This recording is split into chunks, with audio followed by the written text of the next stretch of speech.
Dome Sports Talk worldwide with some news from the world of boxing. So y'all know what time it is. You ain't in a rush to get concussed. All right, now it's about a day old, but just come in and talk about that nice fight between Artur Beterbiev and Oleksandr Gvozdyk in the light heavyweight division, a unification match, and it was all that. It was all that. It didn't exceed my expectations. I expected it to be a good fight. These two guys are definitely awesome. Both of them after the fight. You had nothing to say. Awesome fight. Only if you was a guy who didn't really pay attention to boxing, maybe you didn't know who it was. But it's a good fight, period. But if you know who it was, the magnitude of it, that somebody's had to go, and Ukraine versus Russia, all those things, it delivered. It delivered. Not too much separation in the fight, right? It's just awesome. It's too much to say. Just a lot of stuff to say about the fight. I mean, when you see a boxer versus a puncher who we're talking about, everybody got knocked out, right? This kind of puncher, when you survive against that kind of puncher, then you start really seeing and honing in on the boxing skills of whoever that guy is who's trying to evade those punches from that puncher, right? This is what you saw. And let me tell you something. It was awesome. First of all, Oleksandr Gvozdyk.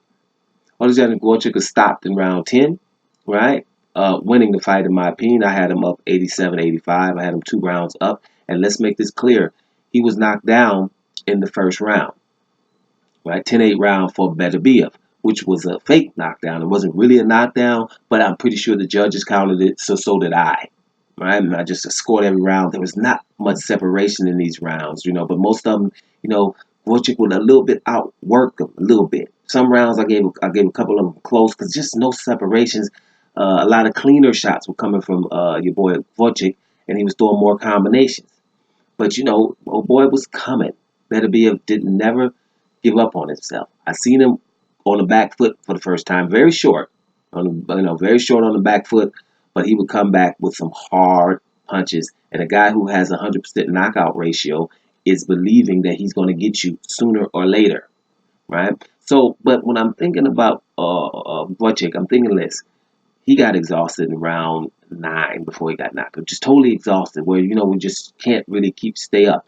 We're just exhausted.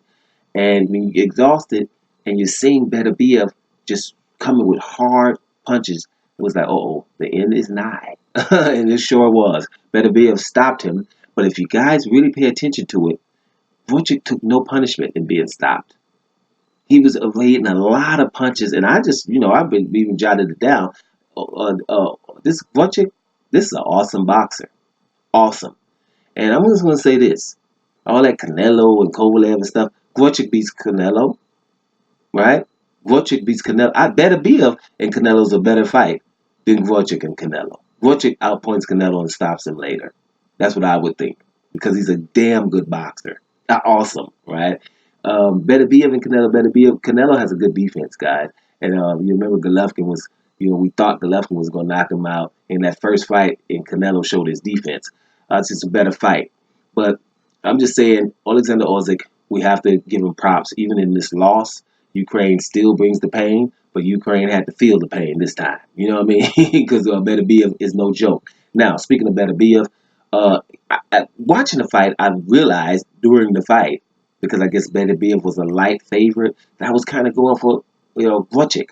So when I was scoring, I was trying not to be over Vucic, because I was seeing some awesome defense, evading punches, and Beterbiev is throwing them at him. I saw some awesome defense. Vucic impressed me a lot. But at the end of the day, being all impressed from Gvozdyk, Beterbiev believed in himself, kept coming, was being hit with some shots, things that just keep pissing you off, that you keep missing and you keep getting hit, those kind of things. And he kept pressing, and his stamina saved the day. I think he was losing the fight, not by much. It ain't like, he was getting beat up and he got a lucky punch. No. That's not none of that going to be said here. Artur Beterbiev handled his business, was able to take something and continue to come forward. And you got tired. He didn't. And he kept throwing, while you were tired, throwing hard, telling punches. And that's what a knockout artist does. And Beterbiev is now the man in light heavyweight. Because you got Beterbiev against Bivol, and you got him against Kovalev.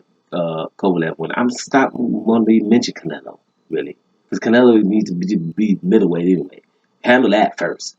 So I don't want to keep mentioning them, but I will mention Kovalev. Kovalev is the champion, right? So I would have Beterbiev, because of his punch resistance.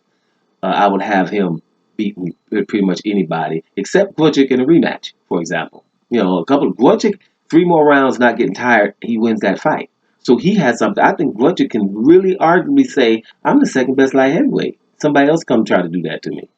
That's why this fight was awesome. So, long story short, we got a new man, unified champion at light heavyweight division, and one that wants to become undisputed, which is good. And his name is Artur Beterbiev. So you better believe Beterbiev. Better believe Beterbiev. That's what it is. Doma Sports Talk worldwide, and I am up out of here, y'all.